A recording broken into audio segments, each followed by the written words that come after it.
is Friday, June 12th, 2026, and this is Read Through the Bible. Yesterday afternoon, there was a big storm. There was. And we went out in the evening and saw the clouds. It was very strange. I'd never seen clouds like this before. Yeah, it was very interesting. It was just before sunset, and so there were kind of pinkish clouds up above us, and then off to the east, we could see this big wall of like white clouds, like just a thick wall. Yeah, like the storm had passed us, and we could see the storm going away from us. Yeah. But in our chapters today, we're going to read Isaiah chapter 35, 36, and 37. 35 is some hope, but then the storm is really going to come in 36 and 37. That's right. Just some good news for us here. Isaiah, beginning now in 35, Isaiah is going to be a lot easier to read and to understand. Yeah, because it's a story. Yeah, it is a story. We're going to read in 36 and 37 today just a story that we read about in 2 Kings 18, 19, and 20 about Sennacherib coming to Hezekiah, Hezekiah seeking the Lord, and the Lord being gracious and saving and delivering Judah. Right. Sennacherib is king of Assyria. He's an enemy, and he's coming to attack Judah in the city of Jerusalem, and Hezekiah is the king of Judah. Yep. However, before then, we're going to see just this great chapter of hope, chapter 35. So it goes like this. Isaiah 35, verse 1, "The wilderness and the dry land shall be glad. The desert shall rejoice and blossom like the crocus. It shall blossom abundantly and rejoice with joy and singing. The glory of Lebanon shall be given to it, the majesty of Carmel and Sharon. They shall see the glory of the Lord, the majesty of our God." Strengthen the weak hands and make firm the feeble knees. Well, that's a straight quote from Hebrews chapter 12.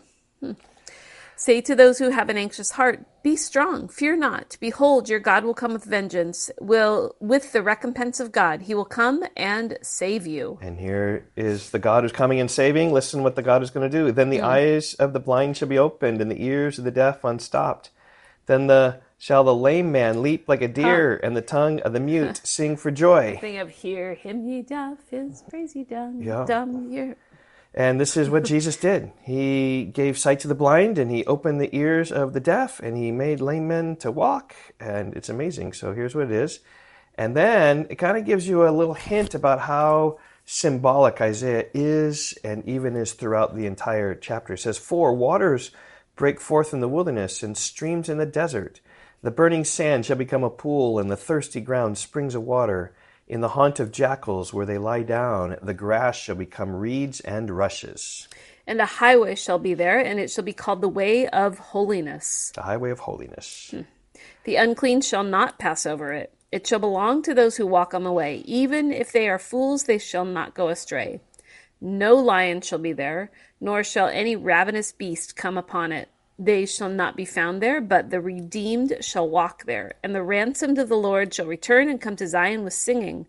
Everlasting joy shall be upon their heads. They shall obtain gladness and joy, and sorrow and sighing shall flee away. Yeah, just a great story there of hope of Isaiah chapter 35, of when the Messiah comes and what he's going to do in his saving arm and might.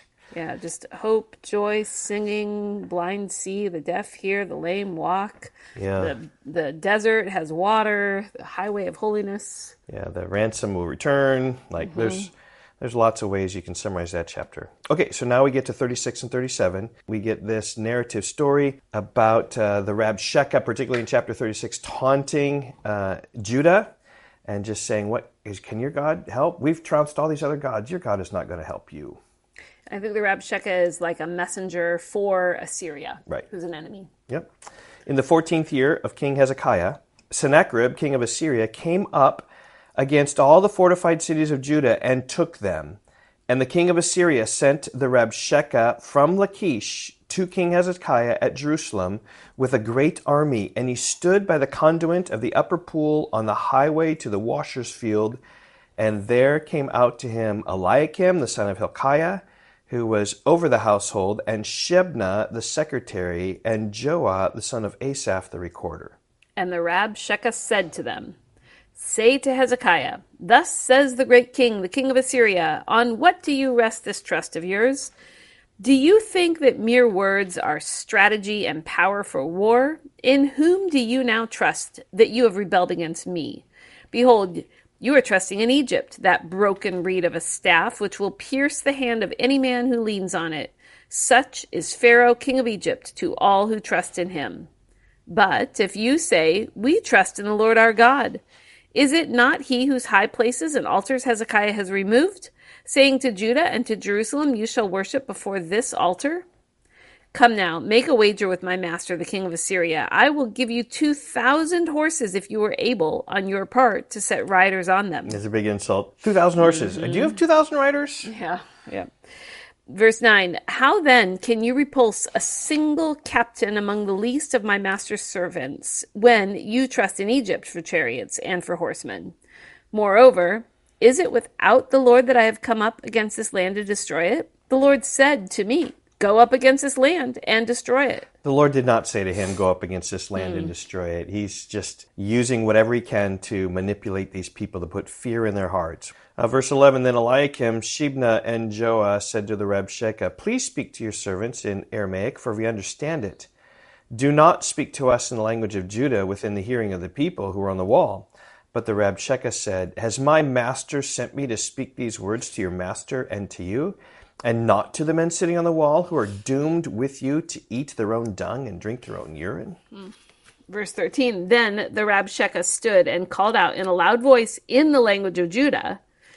Well, he wanted to intimidate as many people as he could. Right. He said, "Hear the words of the great king, the king of Assyria. Thus says the king, do not let Hezekiah deceive you, for he will not be able to deliver you. Do not let Hezekiah make you trust in the Lord by saying, 'The Lord will surely deliver us. This city will not be given into the hand of the king of Assyria.'" So it's interesting. We get an idea here of how Hezekiah was leading the people and telling them to trust the Lord. And Hezekiah was a great king of Israel, telling them to trust the Lord. And the Rabshakeh is saying, don't listen to him. Right. Verse 16, "Do not listen to Hezekiah, for thus says the king of Assyria, make your peace with me and come out to me. Then each one of you will eat his own vine, and each one his own fig tree, and each one of you will drink the water of his own cistern, until I come and take you away to a land like your own land, a land of grain and wine, a land of bread and vineyards. Beware lest Hezekiah mislead you by saying, 'The Lord will deliver us.' Has any of the gods of the nations delivered his land out of the hand of the king of Assyria? Where are the gods of Hamath and Arpad? Where are the gods of Sepharvaim? Have they delivered Samaria out of my hand? Who among all the gods of these lands have delivered their lands out of my hand, that the Lord should deliver Jerusalem out of my hand?" I'm thinking now of Proverbs chapter 15, verse 1 says, "A gentle answer turns away wrath," and that's what they did here. Verse 21, "But they were silent and answered him not a word, for the king's command was, 'Do not answer him.' Then Eliakim, the son of Hilkiah, who was over the household, and Shebna the secretary, and Joah the son of Asaph the recorder, came to Hezekiah with their clothes torn and told him the words of the Rabshakeh." So here we see, same as 2 Kings chapter 18, that the Rabshakeh is taunting Hezekiah, taunting Judah. Right. Okay? And then now we're going to see, as the ESV heading says, Hezekiah seeking Isaiah's help. But Isaiah's going to prophesy Sennacherib's going to die, and we're going to see the Lord's miraculous deliverance of his people. Yeah, this is a great story. Yep. Okay, chapter 37. As soon as King Hezekiah heard it, he tore his clothes and covered himself with sackcloth and went into the house of the Lord. And he sent Eliakim, who was over the household, and Shebna the secretary, and the senior priests, covered with sackcloth, to the prophet Isaiah, the son of Amoz. They said to him, "Thus says Hezekiah, this is a day of distress, of rebuke, and of disgrace. Children have come to the point of birth, and there is no strength to bring them forth. It may be that the Lord your God will hear the words of the Rabshakeh, whom his master the king of Assyria has sent to mock the living God, and will rebuke the words that the Lord your God has heard. Therefore lift up your prayer for the remnant that is left." When the servants of King Hezekiah came to Isaiah, Isaiah said to them, "Say to your master, thus says the Lord, do not be afraid because of the words that you have heard, with which the young men of the king of Assyria have reviled me. Behold, I will put a spirit in them, so that he shall hear a rumor and return to his own land, and I will make him fall by the sword in his own land." The Rabshakeh... And that all was true. Like Sennacherib was struck down, and he turned away, went back, and his sons murdered him. Yeah. Okay, verse 8. The Rabshakeh returned and found the king of Assyria fighting against Libnah, for he had heard that the king had left Lachish. Now, the king heard concerning Tirhakah, king of Cush, "He has set out to fight against you." And when he heard it, he sent messengers to Hezekiah, saying, Thus shall you speak to Hezekiah, king of Judah. Do not let your God in whom you trust deceive you by promising that Jerusalem will not be given into the hand of the king of Assyria. Behold, you have heard what the kings of Assyria have done to all lands, devoting them to destruction. And shall you be delivered? Have the gods of the nations delivered them? The nations that my fathers destroyed? Gozan, Haran, Rezeph, and the people of Eden who are in Telassar? Where is the king of Hamath, the king of Arpad, the king of the city of Sepharvaim, the king of Hena, or the king of Iva? And there's a strong argument that Assyria's come in, we've wiped out all these other nations, Right. and you're going to trust in the Lord. How's the Lord different? Right, exactly. And then Hezekiah, this prayer is great. Verse 14, Hezekiah received the letter from the hand of the messengers and read it. And Hezekiah went up to the house of the Lord and spread it before the Lord. And Hezekiah prayed to the Lord, O Lord of hosts, God of Israel, enthroned above the cherubim, you are God, you alone. Of all the kingdoms of the earth, you have made heaven and earth.